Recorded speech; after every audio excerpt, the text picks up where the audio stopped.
Now let's welcome our UKG student to perform a drama. ஒரு நாள் வழக்கம் போல ஒரு மரவெட்டி வேலைக்கு கிளம்பினாரு.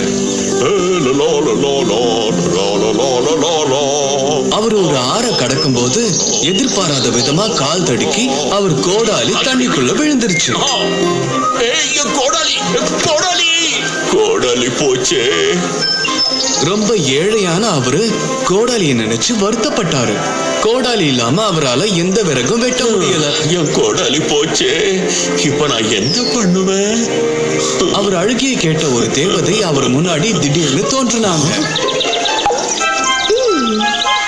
கவலைப்படாத மரவெட்டி, உன் கோடாலியை நான் கொண்டு வரேன். உள்ள போன தேவதை ஒரு தங்க கோடாலியோட திரும்ப வந்தாங்க.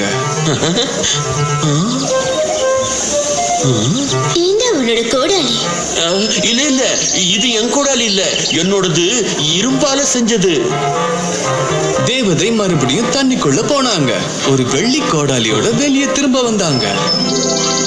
இல்ல இல்ல, இதுவும் என் கோடாலி இல்ல, என்னோடது இரும்பு கோடாலி. அதை கேட்டு மறுபடியும் தண்ணிக்குள்ள போன தேவதை கடைசியா அந்த மரவெட்டியோட இரும்பு கோடாலியோட வந்தாங்க. என் கோடாலி கிடைச்சிடுச்சு, இதுதான் என் கோடாலி. ஓ தேவதையே, ரொம்ப நன்றி, உங்களுக்கு நான் என்னைக்கும் கடமைப்பட்டிருக்கேன். அவர் நேர்மையா நடந்துகிட்டது அந்த தேவதைக்கு ரொம்ப பிடிச்சு போச்சு.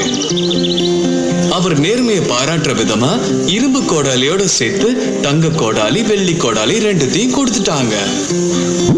நேர்மையே வாழ்க்கையில் மிகப்பெரிய செல்வம்.